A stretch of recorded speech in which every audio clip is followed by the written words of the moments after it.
Howdy folks, Dave Boone down here at Emerald City Guitars for my pick of the day. Today I've got a rare guitar.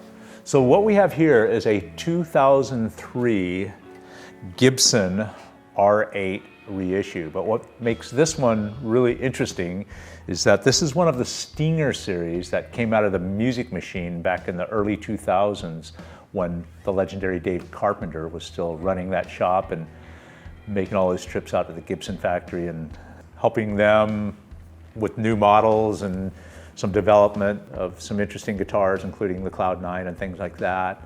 And Dave would go out there and hand pick woods for very special guitars and had a great correspondence with Gibson throughout his legendary dealership out there in Eastern Washington at the Music Machine. And this is a absolutely stunning R8 Stinger model from that era that I got from a gentleman in Eastern Washington who we've got several guitars from, and we've featured a few of them on the pick of the day.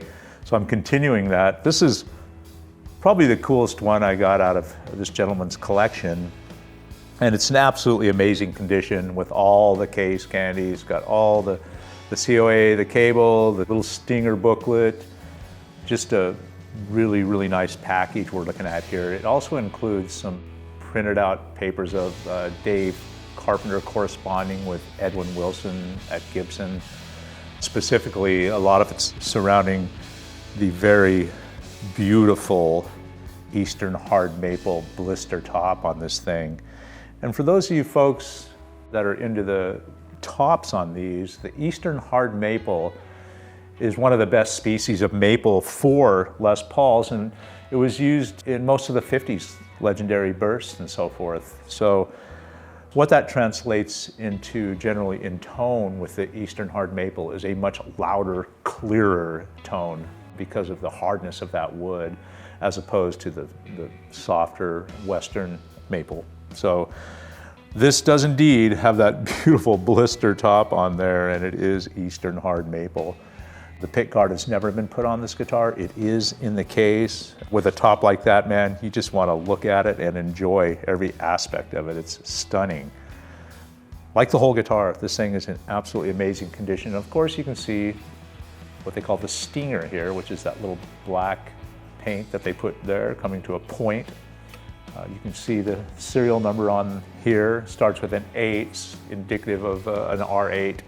One thing very interesting about this guitar is that all the specs on this guitar make it scream R9. The neck profile, everything about it, and the paperwork and everything indicates that. I might note a Brazilian fretboard on it, of course, and you can see the trapezoid inlays and just how it's slightly aged on the binding.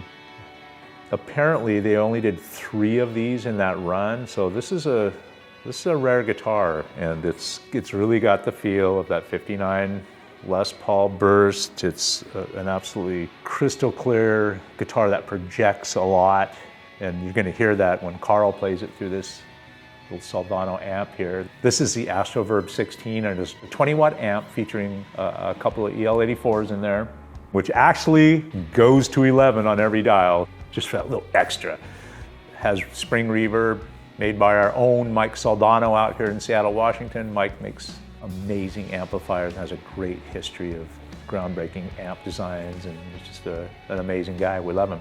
That's plugged into a little Mesa Boogie 112 cab with a Celestion in there, so it should sound really good.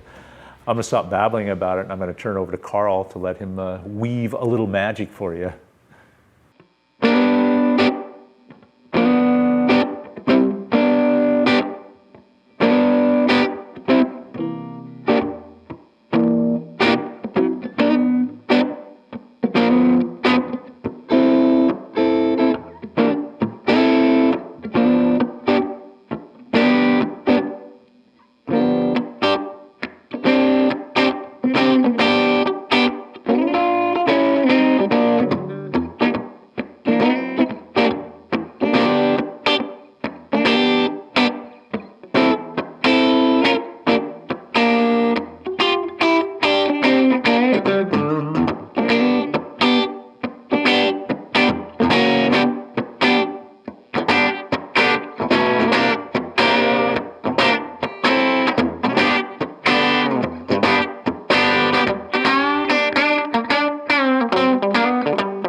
So there you have it, folks. My pick of the day, an absolutely pristine 2003 Gibson Les Paul R8 Stinger model with all the goodies in it, to a Soldano Astroverb 16 amp and a little Mason Boogie cab. Thanks so much for tuning in, everybody. We'll see you all next time.